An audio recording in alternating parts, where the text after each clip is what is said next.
US national energy dominance council की चेतावनी सामने आई है। क्या है चेतावनी? तो ईरान के तेल भंडार पर कब्जा करने की चेतावनी है और कहा है कि हम ईरान का सारा तेल हासिल करेंगे। और एग्जीक्यूटिव डायरेक्टर जेरोड एजिन ने दावा किया है।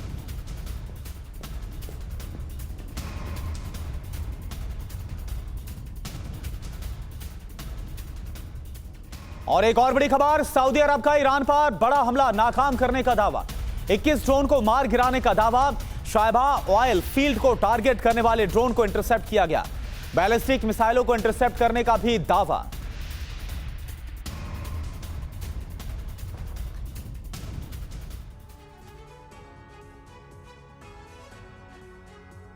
और देखिए जिस तरीके से ये सारी सिचुएशन बन रही है, हमारे साथ एवीएम ओपी तिवारी मौजूद है स्टूडियो में। तिवारी सर, एक बात तो साफ है, बहुत क्लियर है, इस वॉर को लेकर नॉन कॉन्टैक्ट वॉर है ये, यानी एयर सुपीरियोरिटी जिसकी है वो इस युद्ध में डोमिनेट करेगा। आप एक्सपर्ट हैं इस मामले में, एयरफोर्स की भूमिका हम देख भी रहे हैं और ताकत भी हम जानते हैं। यहां से अमेरिका और इजरायल अपनी हवाई ताकत का कैसे इस्तेमाल कर सकते हैं ताकि वो जल्दी से जल्दी इस वॉर को कंक्लूड करने में कामयाबी हासिल करें? आप क्या मानते हैं, हवाई हमलों की स्ट्रैटेजी बदलकर क्या अपनी विजय को सुनिश्चित कर सकते हैं ये दोनों देश? रवि, यूक्रेन वॉर में, इस वॉर में एक नया डायमेंशन ऐड हो चुका है। इन वॉरों में आर्मी की थोड़ी इन्वॉल्वमेंट काफ़ी कम हो गई है। जिस तरीके से वॉर चल रहा है, देखिए अमेरिका कहाँ पर है, अमेरिका के जो एयरक्राफ्ट है, एयर सपोर्ट्स है, वो दूर है काफ़ी, वो कैरियर से एबोन होकर वहाँ ड्रॉप कर सकते हैं। इजराइल का भी जो ईरान से बॉर्डर काफ़ी दूर है, तो ये अपने बॉम्ब्स गिरा रहे हैं। एयर सुपीरियोरिटी देखो, एयर सुपीरियोरिटी का डेफिनेशन अलग हो गया है। पहले एयर सुपीरियोरिटी तब गेन की जाती के एयरक्राफ्ट एयरबोर्न नहीं हो पाते थे और आपके फाइटर से बॉम्बर निवृत्त होकर जाके वहाँ बॉम्ब ड्रॉप कर सकते थे। लेकिन जब से मिसाइल और ड्रोन का ज़माना है तो एयर सुपीरियोरिटी का उतना ज़्यादा महत्व नहीं रह गया है। लेकिन एक चीज़ ज़रूर है कि ईरान के पास तो एयरफोर्स ना के बराबर है, लेकिन उसने ताकत बढ़ाई है, वो खुद बढ़ाई है मिसाइल से ही। अब इनको ये एरियल सपोर्ट से एक्चुअली ये हो सकता है कि आप डिस्ट्रॉय बहुत कर सकते हो, लेकिन आप कब्जा नहीं कर सकते। बॉडी को, किसी टेरिटरी को आप नुकसान कर सकते हो, अगर उसको रिटेन करना है तो आर्मी को जाना पड़ेगा, फुट ऑन सोल्जर उतारना पड़ेगा वहाँ पर। तो एरियल से डिस्ट्रक्शन मास होगा। ईरान के पास डिस्ट्रक्शन बहुत हो रहा है, ईरान को मालूम है, लेकिन जिस तरीके का डिस्ट्रक्शन हो रहा है ईरान फिर भी बर्दाश्त कर सकता है, बिकॉज उसका टेरेन बड़ा है, रिसोर्सेज बड़े हैं, एरिया बड़ा है। लेकिन इजराइल का जो डिस्ट्रक्शन होगा, जिस तरीके से तेल अवीव का डिस्ट्रक्शन चल रहा है, वो कितने देर तक उसको झेल पाएगा, ये देखने की बात है। दूसरी बात ये कहना चाहूँगा, ये छोटे छोटे देश कतार, बहरीन, इसराइल, जिन्होंने अपनी ज़मीन दे रखी है और बिलियंस ऑफ डॉलर्स अमेरिका को देते हैं अपनी सुरक्षा के लिए, तो अब उन्होंने देख लिया कि अमेरिका तो अपनी सुरक्षा के लायक ही नहीं रह गया, हमारी सुरक्षा क्या करेगा।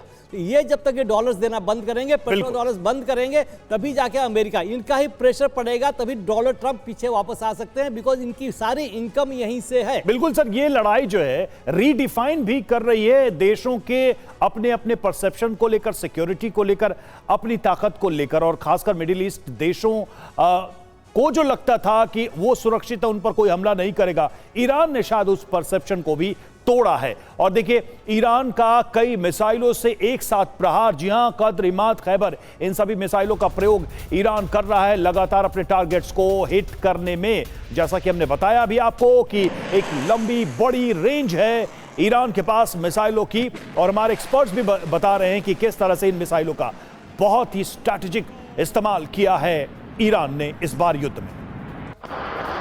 और देखिए इस बीच लेबनान के बेरूत में भी इजराइल की तरफ से बड़े हमलों को अंजाम दिया जा रहा है और इसका वीडियो आपको दिखाते हैं। दक्षिणी शहरों में भारी गोलाबारी हो रही है, धमाकों की आवाजें आप जरा सुनिए, बैक टू बैक फायरिंग की आवाज से कई इलाके गूंज रहे हैं।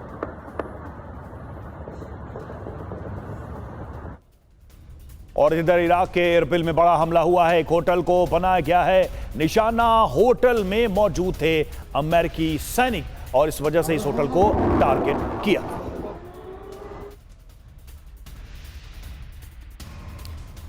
और एक और बड़ी खबर, ईरान ने इजराइल पर हमलों को और तेज किया, तेल अवीव के कई ठिकानों को टारगेट पर लिया गया।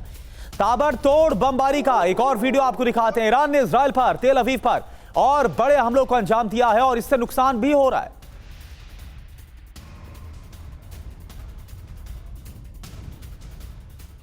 और इजराइल ने ईरान के हमलों को नाकाम किया, इजरायली डिफेंस सिस्टम ने हमला किया नाकाम।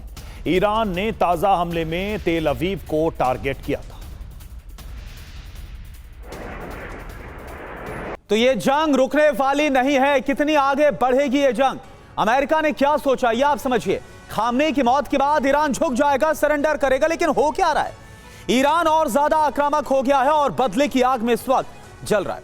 अमेरिका ने क्या सोचा? ईरान में सत्ता परिवर्तन हो जाएगी, लेकिन हो क्या रहा है? अमेरिकी बेसिस पर लगातार एक के बाद एक हमले हो रहे हैं। इसके अलावा अमेरिका ने क्या सोचा था कि ईरान बातचीत की टेबल पर आएगा? अभी भी ट्रंप बोल रहे हैं कि भाई सरेंडर कर दो, लेकिन क्या हो रहा है?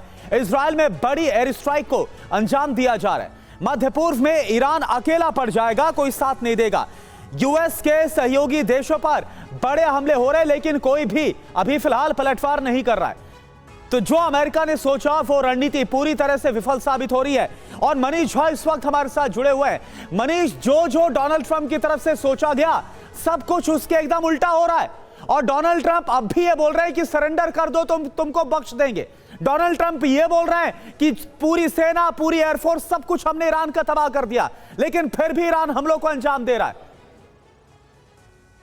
बिल्कुल करुणा, देखिए आपकी इस बात से मुझे महाभारत का वो प्रसंग याद आता है जब भगवान कृष्ण अर्जुन से कहते हैं कि तुम भले ही सर्वश्रेष्ठ धनुर्धर हो सकते हो, लेकिन युद्ध का परिणाम तुम्हारे हाथ में नहीं है। चलिए, देर सवेर डोनाल्ड ट्रंप को भी ये समझ में आएगा, वरना वो सोच तो यही रहे थे कि अपन इस भगवान है, जो चाहेंगे वही कर लेंगे। लेकिन देखिए बात सीधी सी है कि ये जंग है और इस जंग की कीमत सबको अदा करनी पड़ेगी।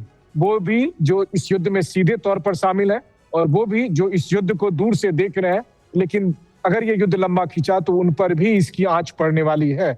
अभी जो मिडिल ईस्ट देशों में मौजूद रहकर मेरी चिंता ये है कि मिडिल ईस्ट के देश जो कि एक हफ्ते से ये कहते रहे हैं कि ईरान का हमला खास करके अमेरिकी बेसों पर हो रहा है, वो बहुत दिन तक अपनी जनता को ये नहीं बता पाएंगे और उन्हें भी देर सबेर इसमें एक्शन लेना पड़ सकता है। और अगर ऐसा हुआ तो फिर आप समझिए कि पहले से ही रूस और यूक्रेन युद्ध में 30 से अधिक देश इन्वॉल्व है, यहाँ 1 दर्जन से अधिक देश इन्वॉल्व है।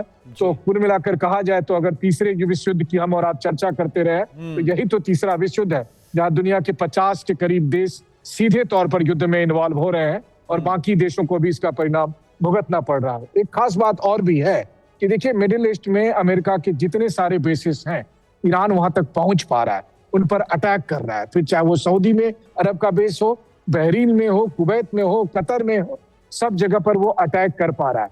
हाँ, ये बात भी है कि अमेरिका और इजराइल पूरी ताकत के साथ ईरान को मटियामेट करने में लगे हुए हैं, लेकिन अभी तक तो यही दिख रहा है कि मामला कतई एक तरफा नहीं है। अब इस जंग का परिणाम किसके पक्ष में जाएगा ये बहुत हद तक निर्भर करता है कि ईरान अपने मिसाइलों को कितने दिन तक इस्तेमाल कर पाता है, और उससे ही फिर पता चलेगा कि अंतिम विजेता कौन है। लेकिन डोनाल्ड ट्रंप विजेता नहीं होंगे, लगभग कम से कम यही दिख रहा है अभी। बड़ी बात है मनीष, और जंग में हार और जीत सिर्फ इससे तय नहीं होती है कि कौन मैदान में जीतेगा, कौन हारेगा, क्योंकि जंग की चीजें बहुत आगे तक जाती हैं, क्योंकि इस जंग के बाद एक निर्माण का भी जंग शुरू होगा और वहीं से तय होगा कि किसकी हार हुई है, किसकी जीत हुई है। क्योंकि ईरान में अगर कुछ भी नहीं बदला तो इसका मतलब है कि इस युद्ध का कोई मतलब नहीं था। क्या ऐसा कर पाएंगे ट्रंप, ये बड़ा सवाल है।